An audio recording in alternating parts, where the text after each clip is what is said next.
So welcome everyone to the session on awareness of death and the deathless. So there's a few ways to look at this topic, death and deathless. One is kind of a contemplating death or recollecting death and becoming aware of the inevitability of death. So that's one way we can approach this topic. Another is in the contemplation and realization that death is inevitable, we may move towards a sense of living more fully, seeing the preciousness of each moment as a human being. And then the third is sort of seeing the deathless aspect of our true being, that there is a deathless dimension. In a sense, consciousness is deathless. So I just kind of want to go through each of those rather quickly, 30 minutes, and see where that leaves us for a dialogue. So in terms of awareness of death, the Buddha emphasized this numerous times in different suttas.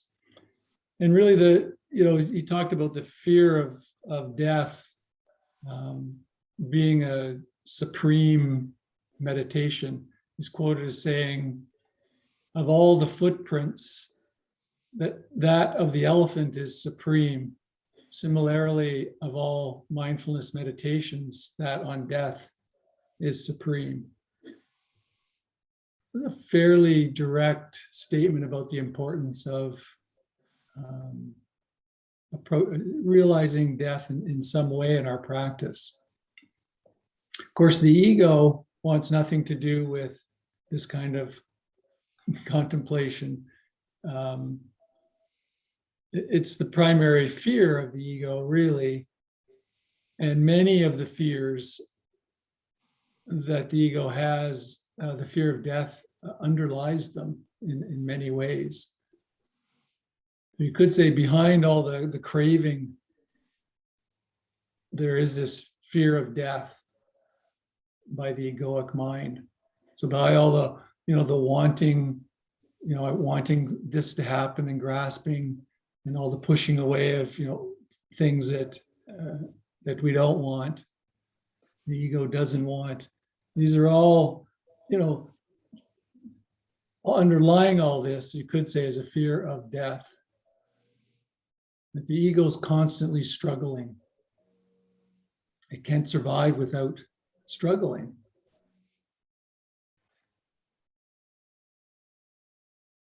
And oftentimes when all the kind of fears of the ego are seen, accepted, allowed, and kind of allowed to flow through, the fear of death can be what's left. The real sense of this fear, egoic fear of mortality. But you can also start there, right? So it doesn't have to be the kind of last thing that you do. You can start with death awareness, death recollection practices, death meditations.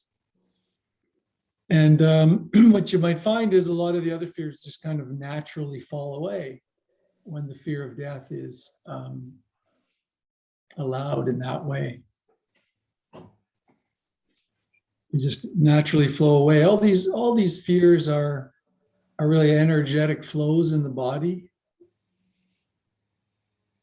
Have you seen that in your practice, how you can really tune into these egoic fears as energetic flows? And of course, if we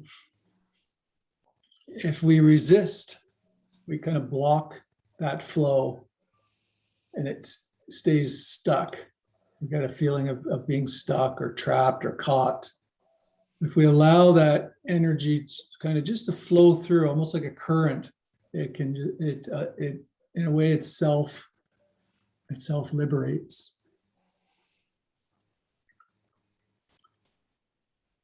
So we can contemplate death and realize that there really is no death in a fundamental, ultimate sense. And then we can relax into life. I'll say more about that aspect of it. And just a kind of a,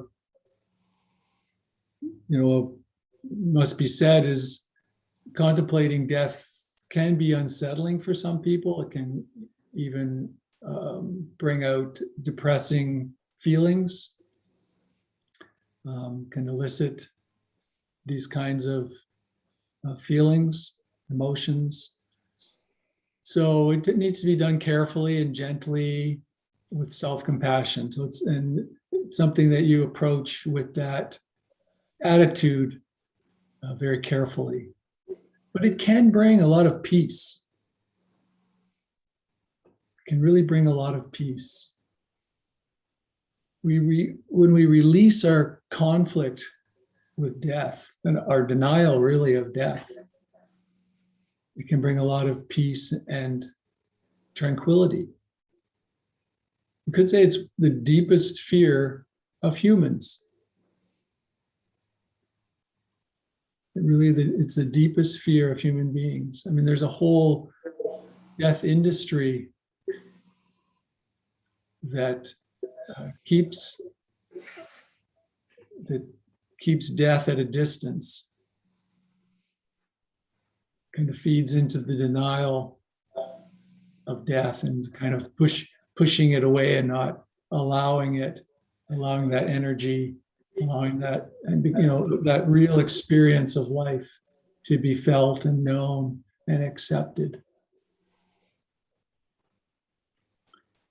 It can also help us at a basic level kind of put our priorities in perspective, right?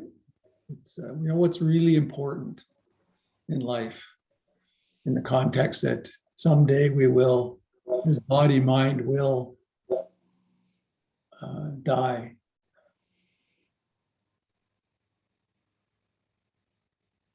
Could be an appreciation for all the moments in our life, the moments in which the mind body are alive and living, seeing the life as precious. Each moment is precious. Perhaps it can lessen our attachments in terms of self, but also attachments in terms of things, possessions. You don't take any of this. Mind, body, ego doesn't take any of this with it. Of these things that we hold on to. There's an interesting book by Bhikkhu Analayo in the books Mindfully Facing Disease and Death, compassionate advice from early Buddhist texts. And he says, recollection of death serves as a useful preparation for the time when we actually have to face death. As the concluding exercise among the body contemplations, a regular recollection of death can lead to the realization that death is fearful only to the extent to which one identifies with the body.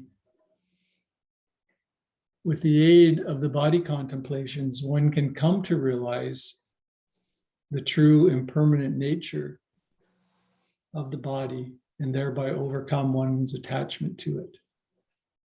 Being free from attachment to the body, one will be freed from fear of physical death.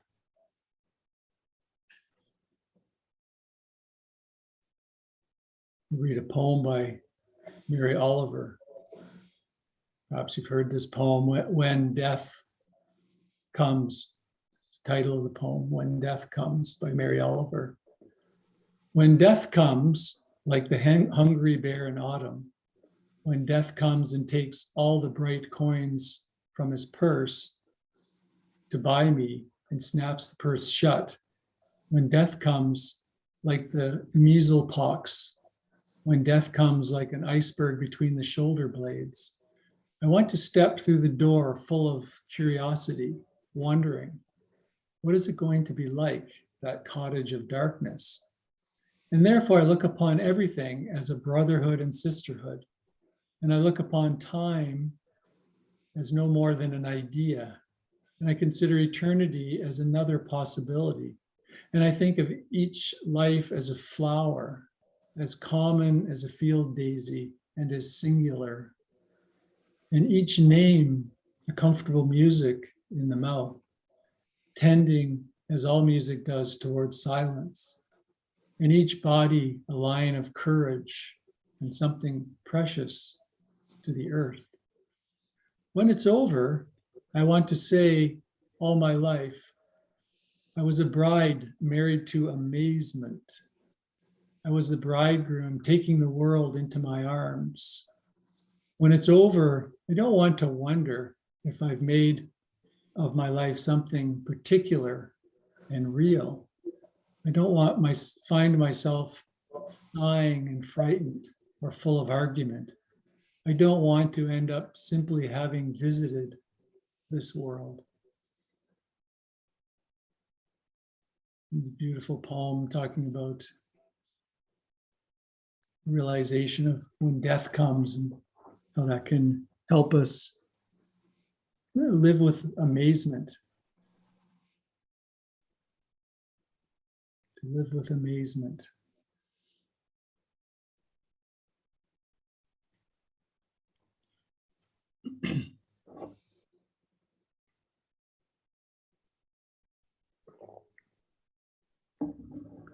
The the story of Ramana Maharshi, if you're familiar with his life, illustrates the process and benefits of death contemplation. So when he was 17 years old, a sudden violent fear of death struck him. And instead of doing what most of us might do and, kind of push that away, right? No, I don't want that. That's not, I don't want to deal with that. And let's, get rid of that however we can. Instead of doing that, he did something entirely different. So the fear, as he wrote, this fear sent his mind inward, and really questions arose about death. As he said, now that death has come, what does it mean? So he actually laid there and tried to experience death as best he could, imagining what it would be like. What is it that is dying? He asked himself. What is it that is dying? This body dies. He said, this body dies. And he kind of went through all the things that die, the mind, the brain dies, part of the body. And at once he imagined the occurrence of death. So he kind of lay there without moving, kind of imagining that rigor mortis was setting in, stiffness in the body, held his breath, kept his lips closed, similar like the body not breathing. And as he has written in that moment, he realized that the only real thing of himself was consciousness. And the fear of death was released in that moment, at the age of 17. He spent the next 53 years teaching living in the mountains. So as he put it, and I quote, I realize that I am spirit transcending the body. The body dies, but the spirit that transcends it cannot be touched by death.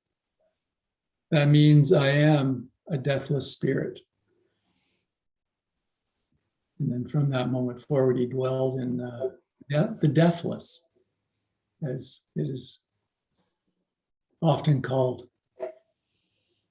So what is the deathless?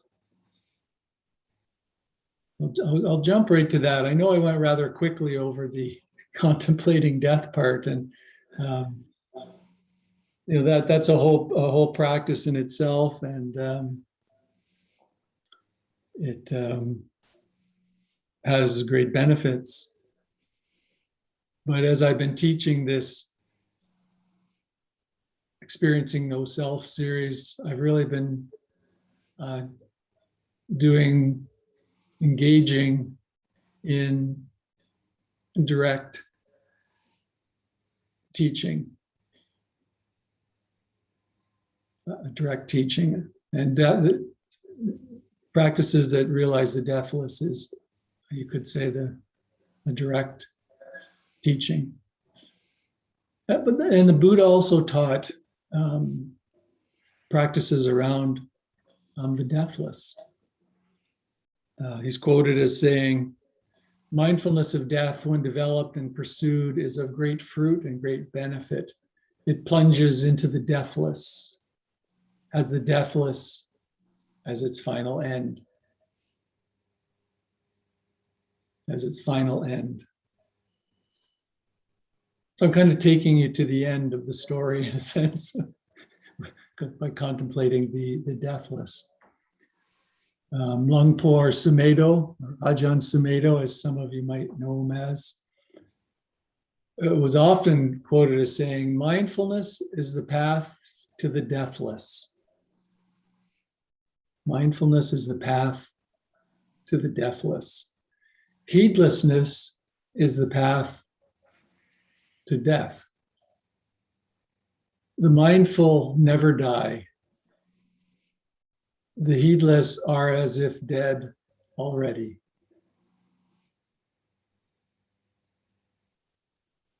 Those four sentences pack a lot, pack a lot of punch, you could say, of teaching. So the deathless. So we don't create the deathless. It's not something we create or manufacture.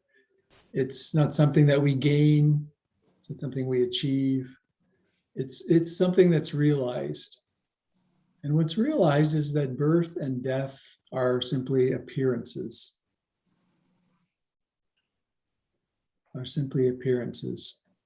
They appear to be happening due to attachments, identification with the body-mind.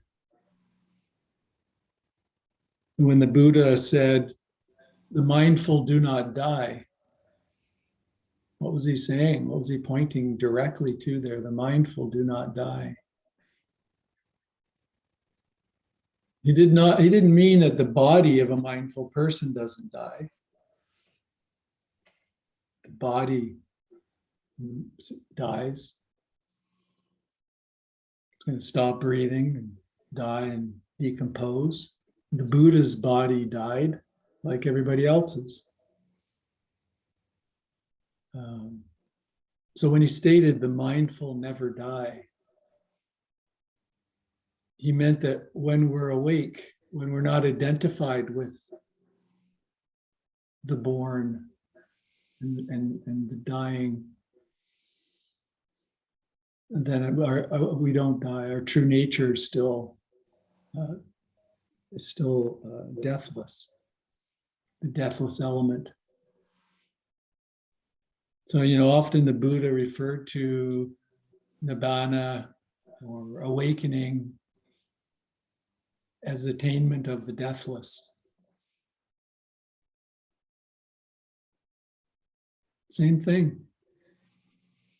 Attainment of the deathless.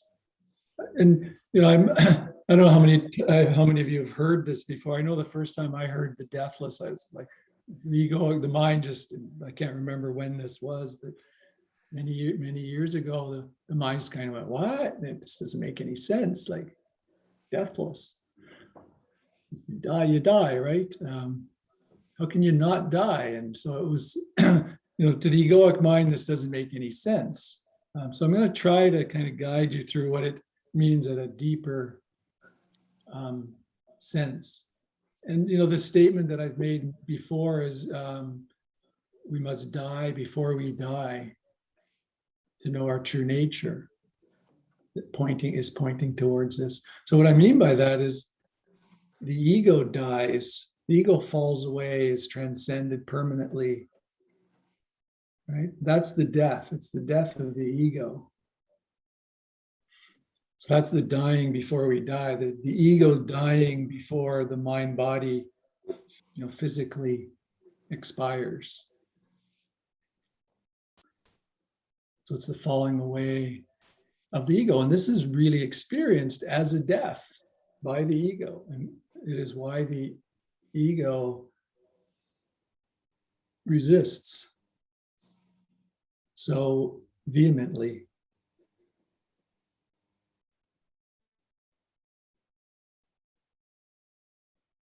It resists the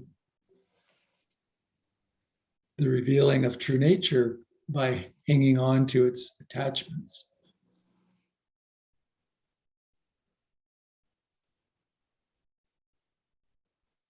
So this this deathless element, this dimension, I guess you could call it consciousness. You might see it in a baby. The people across the road from us are having children.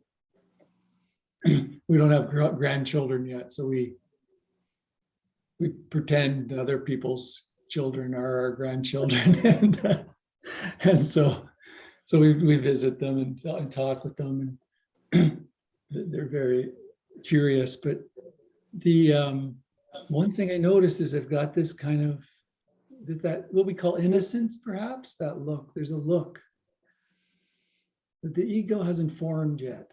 It's just pure being present there. You're looking right at pure awareness or essential, the source, essential being, whatever we call it. You're looking directly at that. The other time you might notice that is with somebody who is dying or is about to die in particular, and has really accepted that this is happening, right? That they've accepted that their mind and body are passing. That there's that same kind of look. That the ego has fallen away. I mean, what's the use of hanging on to any of that? You might have that same sense with somebody who's dying.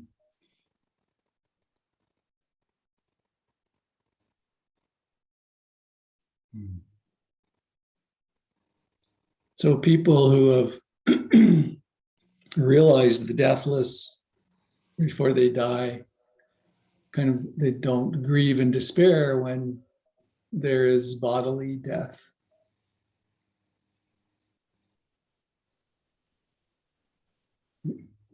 So there's a deep knowing.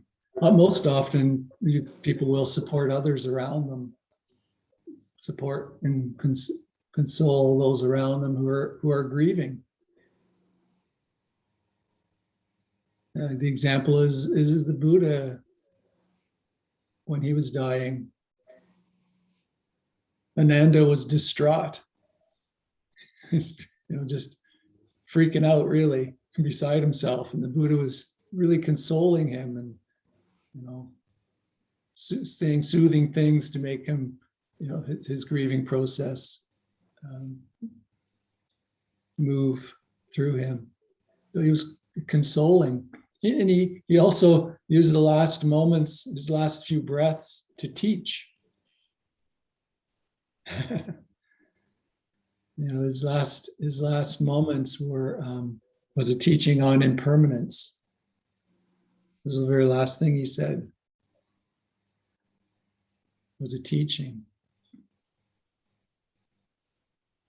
So perhaps, a very different image of of someone whose mind, body, or ego are dying. So our bodies die, our brains die, our egos die, our thoughts and emotions die, but the spirit or consciousness is deathless. That's what is being pointed at as what is the deathless. So we really realize that the mind and the body is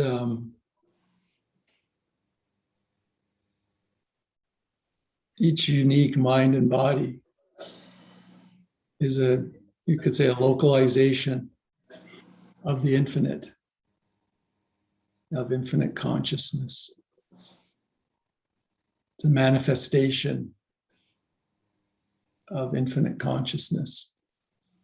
So you can kind of rest in the knowing that when the mind body die, we simply go back into infinite consciousness, which is deathless. Infinite consciousness isn't born and doesn't die. That's why they call it infinite or eternal. Another word. So when the mind body dies, the localization of the infinite goes back into the infinite. It disperses back into the infinite. So the mind body dissolves back into the infinite, but the infinite doesn't dissolve in any way. Perhaps a wave, the wave ocean metaphor that's used so much in teaching can be helpful to illustrate this.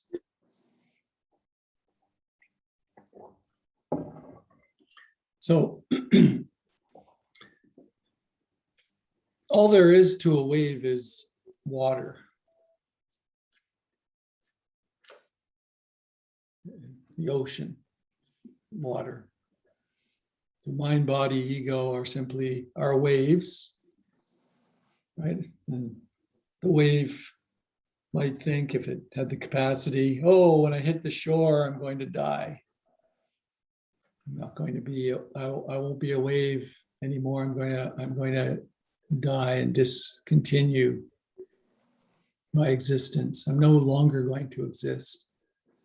The wave doesn't realize that it is simply going to go back into the ocean because its true nature is water. Its true nature isn't wave. Its true nature is water. But if it doesn't realize that, it's going to get kind of freaked out when it starts to see the shore and that it's going to die. It might do all kinds of things to prevent it. to prevent, be more wave-like, and then I won't die, as I'll be a really good wave, or I'll exercise. I don't know. I'll do all these things so that I can delay hitting the shore and no longer existing. But it simply goes back into the ocean, goes back to water, its true nature. And then new waves are formed out of that same water. And they appear for a period of time, and then they too eventually die and go back into the ocean. So it's kind of like the body dies, dissolves back into consciousness, disperses, the elements disperse into infinite consciousness, the same way the wave disperses and its elements go back into the ocean. Nothing disappears because all there is to the wave is water. Water remains, but it's no longer manifesting as that unique wave. It'll manifest as another wave, and then another wave, and then another wave. As the body disperses its elements are dispersed into consciousness. And then another localization forms, and another localization forms from those elements.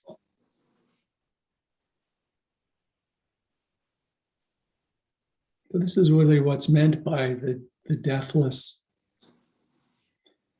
I've heard teachers say this, that I always thought it was a very direct way of putting it, that death is forced enlightenment. So you die before you die, right? That's awakening, right? The ego. Well, at death, the ego's die. It's dying, right? Body dies, the ego, mind, it all goes with it. So it's kind of, you're forced back into your true nature. The ego's forced to drop away. There's no nothing else that could happen. And all that's left is the deathless, or consciousness. And that way it's involuntary enlightenment that everybody will experience. And the only thing that's left when you die is what you are, your true nature. It's the same as it's the only thing that existed at birth, except you didn't realize it. So when the mind, body, ego dies, we automatically realize our essential nature.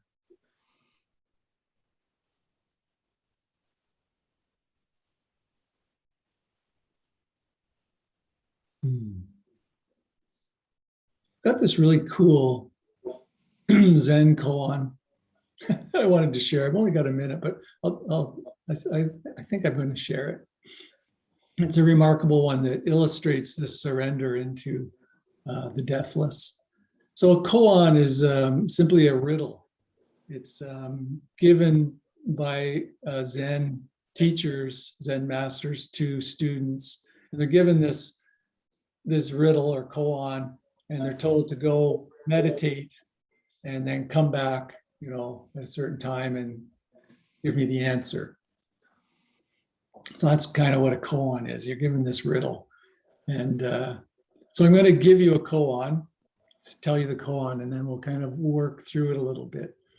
So the koan it's called The Man Up the Tree. And it goes like this. So suppose there's a man up a tree and he's really high up in the tree, and his hands are tied behind his back, and he's gripping the branch with his teeth. And that's the only thing, it's holding him up there. He's far off the ground. And a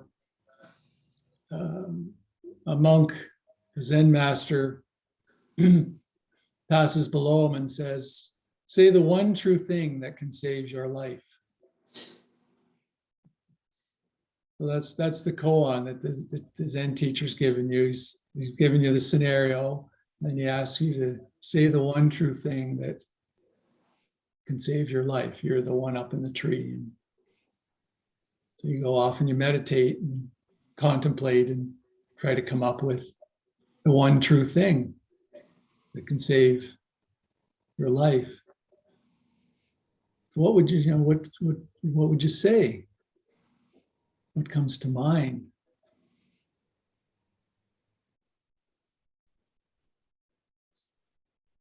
So this kind of koan's meant to kind of provoke the conditioned mind, right? It's meant to, it does. It provokes the egoic mind. And the idea with them is it kind of provokes it till it gets exhausted. So typically students come back with all these really complicated answers, they try to answer the question, and the Zen master goes, no, and then off you go try again, kind of thing. You can kind of picture it, right? If you've been around this practice for a while, it's one of the scenes that you can imagine or maybe experienced. So after days or weeks of trying to figure out, the egoic mind will eventually hit an impasse. It'll become exhausted. That's the whole idea.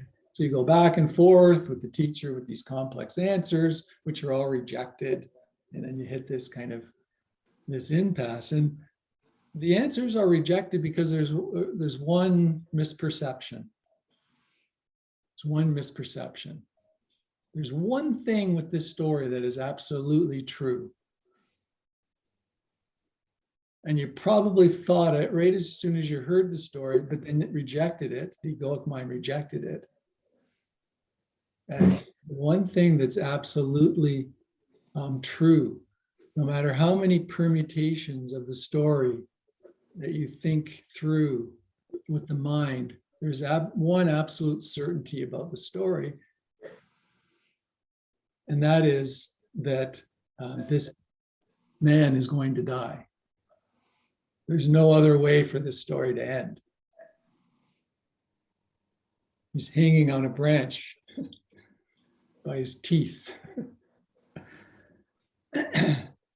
So it's the absolute truth.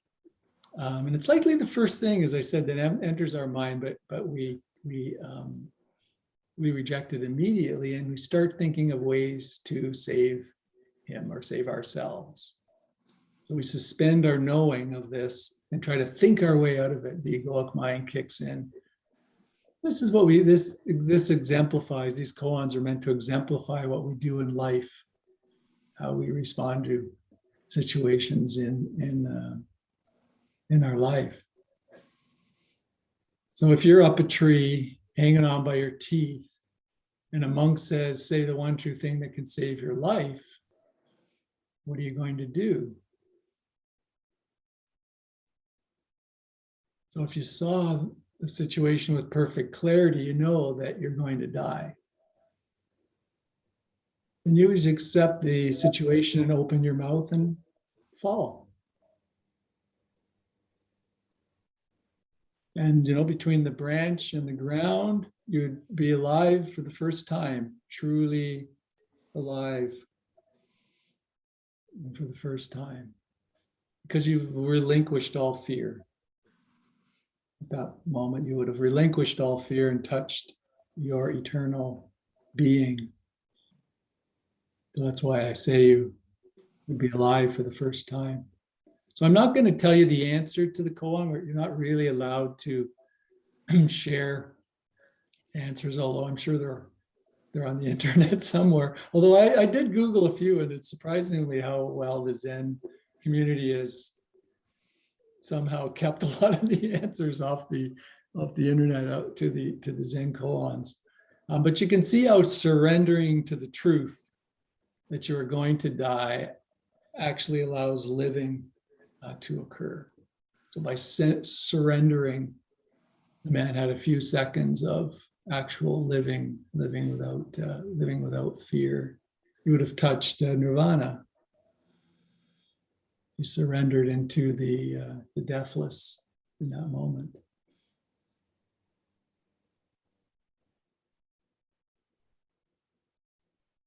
So I'll open it up for questions, comments about that talk or anything else that's coming up in your practice.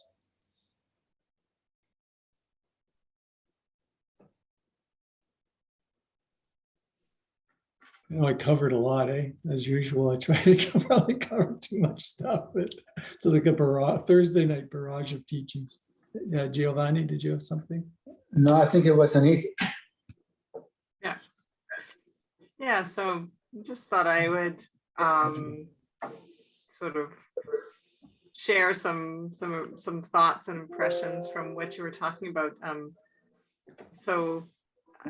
On one level, I find this very hard to sort of connect with when you talk about the infinite or eternal consciousness or whatever. I mean, it sounds good and serene and all that, but it's hard to relate to.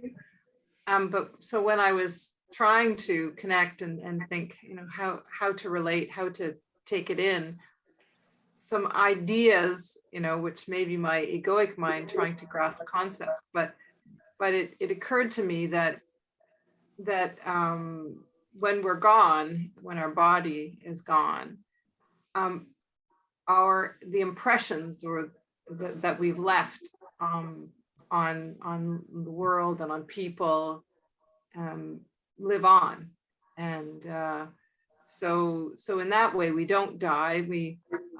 You could say the ripples that we created in humanity remain, and they're carried forward through future existing and future people. So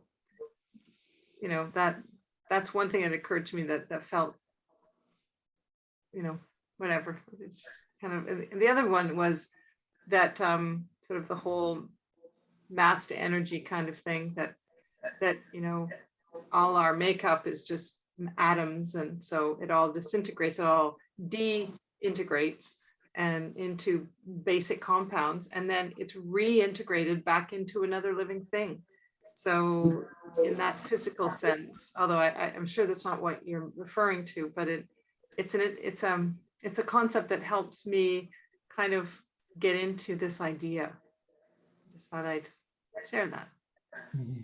Yeah.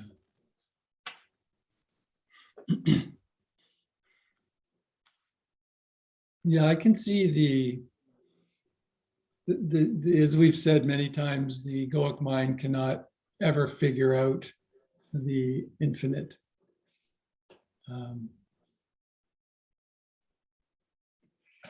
But it tries. And, scientists are doing all kinds of things that are very interesting. It's not that, scientists shouldn't do these. There's lots of work in quantum physics and phenomenology, which is, fields that are looking at, the truth of these teachings on a scientific level. But what we're here, and that, that can be interesting reading. But we're here to realize this. And since the ego can't figure it out, we can feel like we're at a bit of a loss, because that's, how we've typically,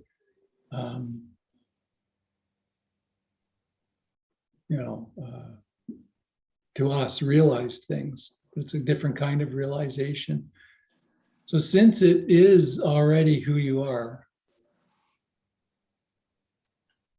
right? So you don't have to figure it out. It's who you really are at the most fundamental level. All you can really, if there's any doing to be done, all you can really do is see in what ways you're unenlightening yourself. How are you blocking the revealing of your true nature? How is the ego blocking it? Because that's really all that's happening. How is the ego setting up this veil? Just kind of seeing this. Oh, there it is again. Oh, there it is again.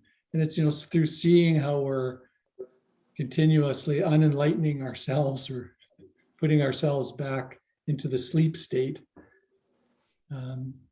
Over how we're doing that truth can reveal itself.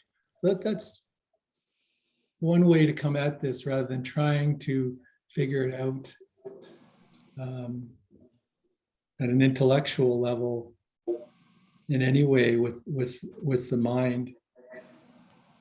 And I guess the other thing I would say is feeling into it at an energetic level. So sensing into the energies of fear that arise, the energetic flow. Like if you really look closely at any fear, which, really is what drives the struggle of the ego, it can be felt into as an energetic flow. It's something I've been practicing with in my mindful movement, my yoga practice, is really sensing into that, and really trying to then sense into fear that flows through the body, almost like electricity, like an energy, and how that, once that gets blocked in some way, that it's part of the process of unenlightening ourselves, or putting ourselves back to sleep. So allowing, if that energy is allowed, it'll flow, it'll be seen, it'll be recognized, accepted, and kind of self-liberated, if that's the word. So there's kind of two ways to kind of come at two ways. Now, I don't like to give the ego lots of things to do because there's nothing you can do. So I'm really saying, I'm giving you ways that the ego actually gets out of the way, is really what it's all about. Yeah, I'll leave it at that. Thank you for the question. Yeah. Hello, Stephen. Hello. Hello, everyone. So I was thinking about, first of all, this is a very timely conversation. My aunt in New Zealand just passed away. She's not my biological aunt, but she was like a sister to my mother. So we were talking a lot about her spirit, actually, and how compassionate she was, and how she was very, very much involved in the community. So I was just thinking about spirit and consciousness and things like that along what it was saying. For me, what I find struggle with, it's not necessarily my own mortality, as much as the fact that I have 3 children ranging from 17 to 7. So when you're talking, I understand that I'm spirit and consciousness, and then I go back to that. But then I think, well, how's that helpful to my kids? And my 7-year-old, she kind of needs my body. You know what I mean? That's the conversation that I have with myself. How is my spirit going to help her? And then I wonder if that's just an illusion that I tell myself, that they need my physical body for their survival. And that's just my ego saying, well, they need you. My cousin around my age passed away a couple of years ago, and her children, well, they're thriving. They're just fine now. And they say to me, oh, my mom, and I'm like, yeah, she's everywhere. Your mom is everywhere. So there's that part of me that understands that, yes, our spirit and our consciousness is everywhere, but then there's another part of me that just can't reconcile.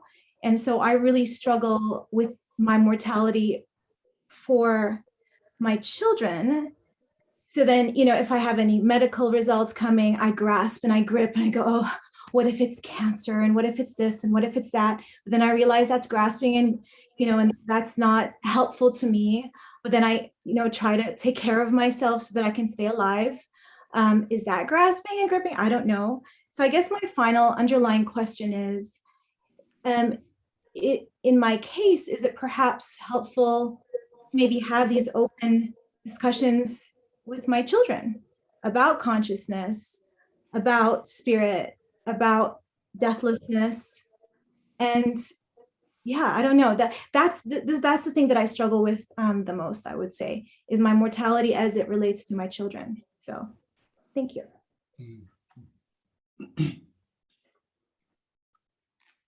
Yeah, on that final note, yeah, to have those conversations. Have those conversations for sure.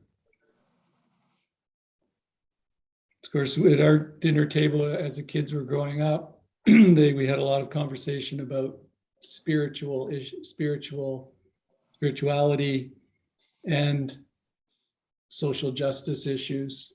I would have thought for sure, one of them is going to go into one of those fields because that's what they grew up hearing all about. And of course, both of them went into the natural sciences to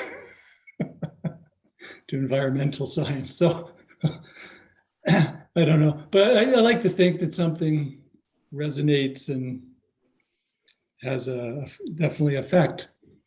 In terms of, so the grasping, you use the word grasping. The ego will use whatever fear it can to keep us in the dream state. It's going to find your weak point. And if it's, I've heard people say, well, I really do it. My ego dies. Like, am I still going to be able to, raise my kids, or am I just going to want to sit in a cave? Who's going to look up? Of course, that's another story the ego's telling, right? Or, if I die, it's the same kind of egoic story that can keep you trapped. I've seen it so many times. Like, and I always say, well, what's like the most important thing to you? People all say, my kids. It's usually women saying this, and it's the ego coming in and saying, oh yeah, no, you can't become realized. You'll be a buffoon in terms of being a mother. You won't be able to, look what happened to Ramana. I mean, he spent 53 years wandering around in mountains, and the Buddha left his family. And I mean, I don't want any of that, right? So of course, he wasn't enlightened when he left his family, but at any rate, so the ego will pick what's most important to you, and fears will come up around that. So just see it as more egoic mind, bringing up fears to keep you in the dream state. Of course, that doesn't mean you don't do what's necessary to ensure the continued safety and security of your children and family and so on, with, insurance or whatever, alternate parents to, if that's necessary, or, I don't know your situation, but whatever you need to do is, obviously that's done at the same time, but really see it for what it is, the egoic mind using this fear to continue to trap you. Thank you so much. Yeah.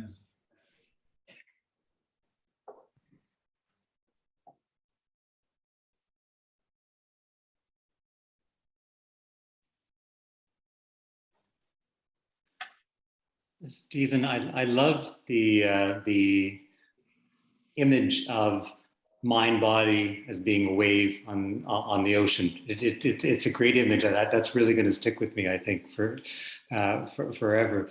One thing I'm trying to reconcile here is my understanding that the teachings of the Buddha are not to be sort of taken as beliefs, but as something that you should explore and test out for yourself and see whether they make sense. So I'm not quite sure how to reconcile that with this teaching, because of course, we're not really going to know, I don't think, whether when we die, consciousness continues and there's the deathless until we sort of get to that point. Now, in what you're talking about, when I sort of try and sense into it, I have a sense that there's truth in it. It resonates with me. But I don't know if I'm just in a state of delusion about that. I don't know if I'm testing things. So I'm trying to figure out how to reconcile this particular teaching and the one about testing. Mm. Mm. Well, you kind of said it when you said the teaching resonated with you at some level.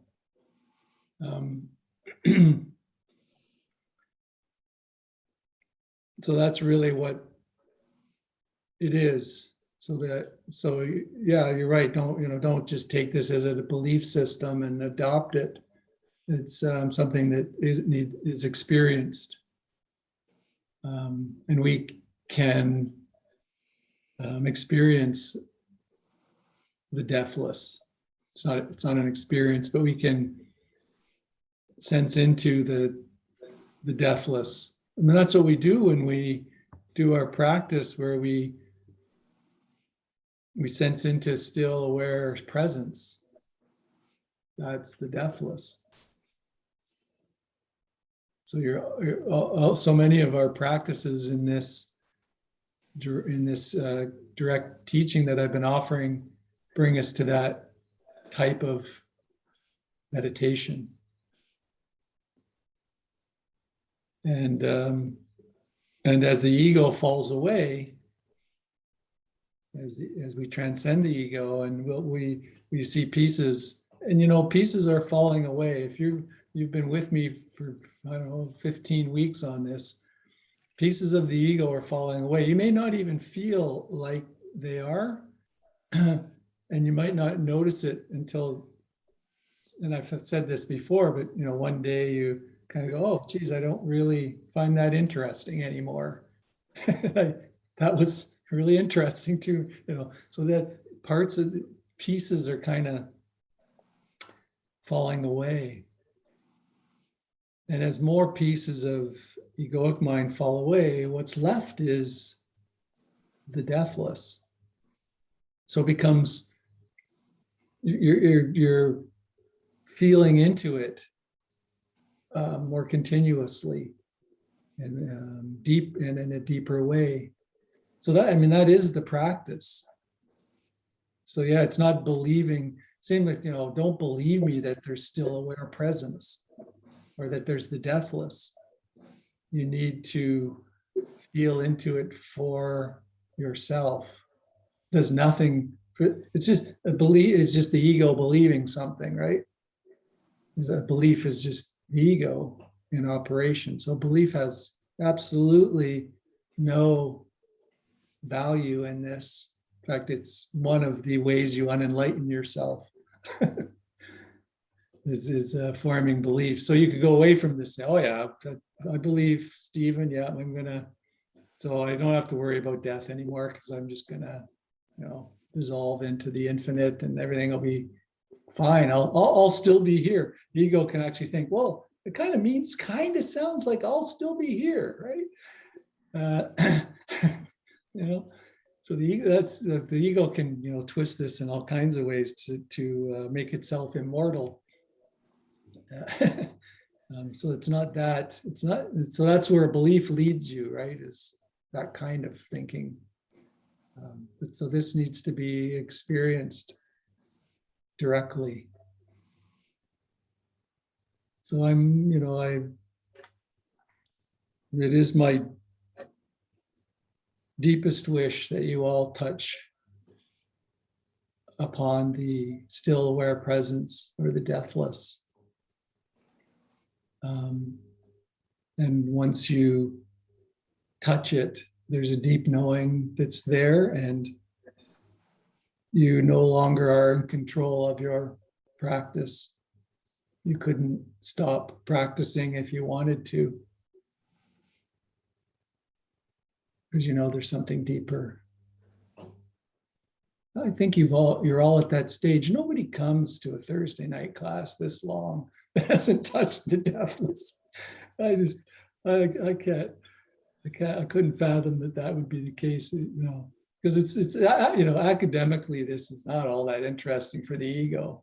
In fact, I'm pretty much insulting the ego at every turn, right?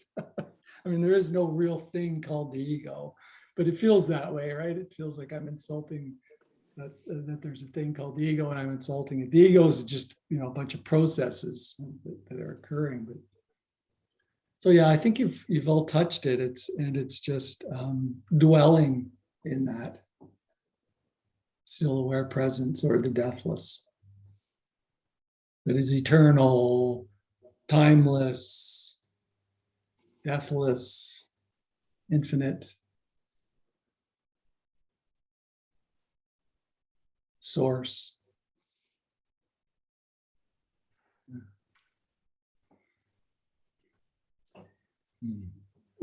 I'd like to continue on that point. It's very tricky.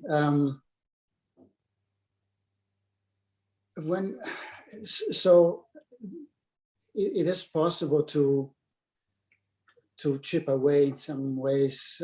Most advanced beings are capable through practice to chip away at that ego, those egoic states. I'm thinking about enlightened beings. There must be some around. How do they do it? And when they get to that point, so it's not through that they realize that deathlessness, not through an egoic perspective, but rather through, as you mentioned, direct experience, consciousness. Now, how does that manifest? Is there mind in those moments involved as well? Because it sounds like as soon as the mind enters the picture, that's the ego. But is it necessarily the case? I remember several years ago listening to a talk by Surya Das, and of course he went into some of the things that you mentioned, emptiness and non-separation, dependent origination. So at the end he said, he asked that rhetorical question because he offered the answer in the question. He said, so if all of this is true, who's afraid to die? Who is it that's afraid to die? So that made me think that it is possible for somebody like him, perhaps, to reach that point of understanding, through their experience, but seeing and feeling, seeing, experiencing deathlessness, but thinking about it, knowing. That's why I mean, when the ego drops in some cases for some enlightened beings, what is the mind? Where's the mind in those cases? And of course, in some school of thoughts, actually, enlightenment, Buddhahood is not the end; it's the beginning. We have it. We just so that's the tricky part. It sounds like it needs to be experienced because it cannot be achieved through ego. Ego always plays around with it. So, but if you do get to that point outside the ego, where is the mind in those cases?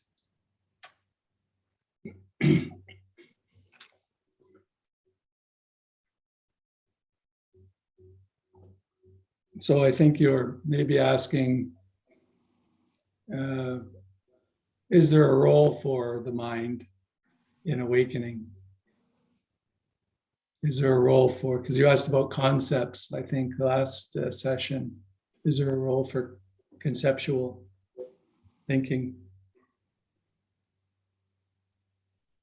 So as a teacher offering these teachings, it's there's a danger in saying yes to that question, even though the answer is yes.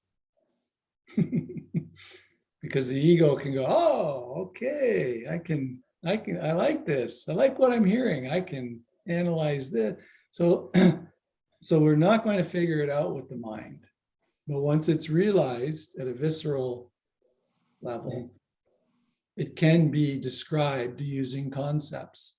I mean, I've been sitting here using concepts for an hour, describing it, right? So there's a role for concepts. But again, don't take what that's, I think it's a Zen saying as well, don't take the finger pointing at the moon, don't take the finger for the moon. Right? Don't take the concept for the actual reality. But the concepts are necessary to describe, to try to get across these teachings. There needs to be some kind of understanding, intellectual understanding, so that then the reflections and contemplations and meditations can take place, so that then the realizations occur. So there is a role. And then so of course a realization occurs as long as the ego doesn't jump in and take ownership of it, which is often what happens at the beginning in particular. After it's happened, I don't know, 100 times, you start to see it before it even arises, right? Here comes the, I see you, okay. And so it doesn't tend to happen continuously, but it does happen a lot most often at the start. But of course, the realization will occur. The ego may or may not try to take ownership of that, but it still can be described using concepts. Impermanence is a concept. No self is a concept. These are all concepts, but pointing to actual realizations. So yeah, I hope that answers the question. Some teachers would really, really discourage the use of, the conceptual mind, because the ego will then jump in and try to figure it out. But the reality of it is we're always using the conceptual mind in different ways. Excuse me. I'll just leave it at that.